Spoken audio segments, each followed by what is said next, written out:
going on? Rclife here, and in today's video I'm going to be trying to put a little bit thicker diff fluid in this Traxxas Jato.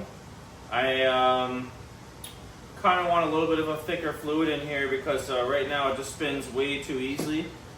I feel like on takeoffs and stuff I could be getting a lot more power down if I had a little bit of a thicker fluid in the diff. So I think today we're going to jump into that and see what happens. I just got this Jato in a trade, and it had its own little issues, but I ended up working them out, and this thing is super fun to drive.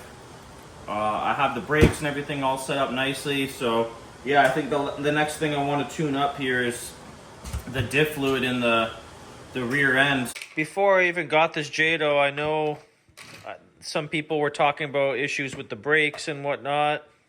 So I already knew that I was in for some kind of project when I got this. When I first got it, it didn't really run and idle very well. I was a little bit shocked because it was a fairly new vehicle. So what I ended up doing after a lot of frustration was I took a deep breath and tried to come up with some sort of solution for this. Of course, being a Nitro RC fan, I watch a lot of the Dimitri from Nitro Gang there, hybrid, I can't remember the number, but you know who you are, you know who he is if you're into Nitro. So I was watching one of his videos on the Jato brake system, and he was saying one of his friends told him to flip the linkage on this thing. That's exactly what I did here. Is I flipped the brake linkage, and the brakes work way better now. So if you have a Jato and you're having issues with the brakes, definitely do that linkage flip modification. I had to swap out the stock Traxxas throttle servo here. I ended up stripping one of the gears somehow in it, so it wasn't braking efficiently. Sorry guys, I had to throw the flashlight on there. You couldn't really see what I was talking about. So the clutch bell here, I noticed when I got it, was causing a lot of drag. I felt a lot of drag coming from the drivetrain somewhere. And I noticed also when I had the motor out that it was the clutch bell that was kind of sticking, right? So I ended up pulling off this E-clip here. And sure enough, the spring on the clutch was actually broken, so it was rubbing on the outside of the bell, which was then causing it to not idle very well because the engine was like almost always engaged. So that's why I was having such a hard time tuning this car at first, because I couldn't get it to idle without moving, and then the RPMs would be high. It was all a mess. I just gotta say, if you have a Nitro and you get a little frustrated with it, you just gotta take a chill for a second and think about what might be happening, because there is a lot going on in these little machines, and most of the time there's always a solution to the problem.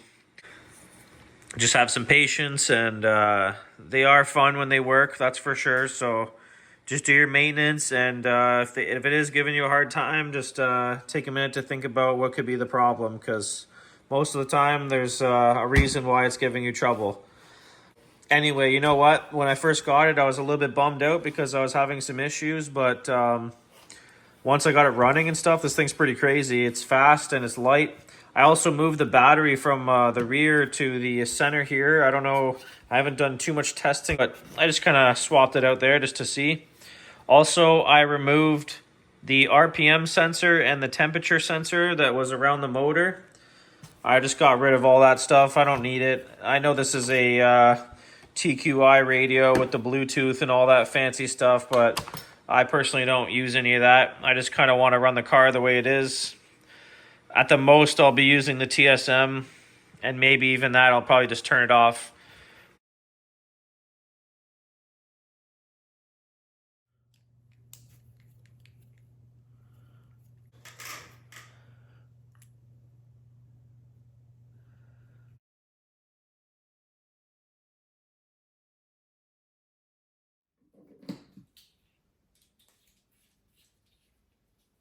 I ended up putting some of the silicone earplugs in the rear diff.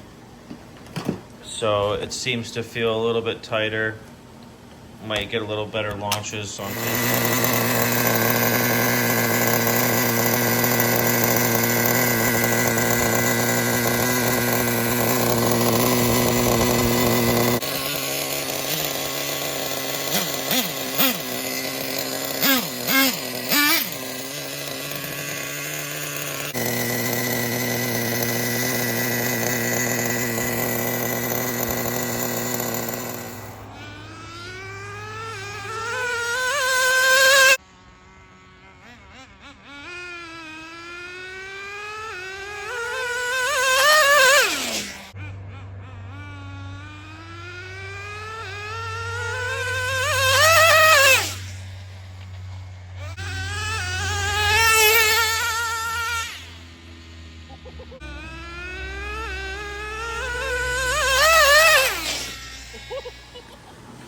yeah, guys, that's about it. I just want to say that the TSM on this radio is actually really helpful on this truck when you're hammering down and doing launches and stuff. It keeps the truck really stable.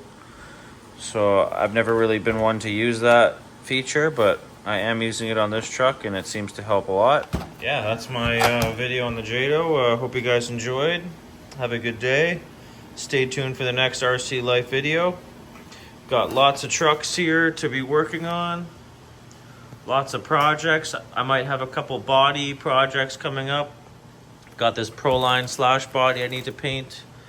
And I also need to cut out that body for the Savage build. So yeah.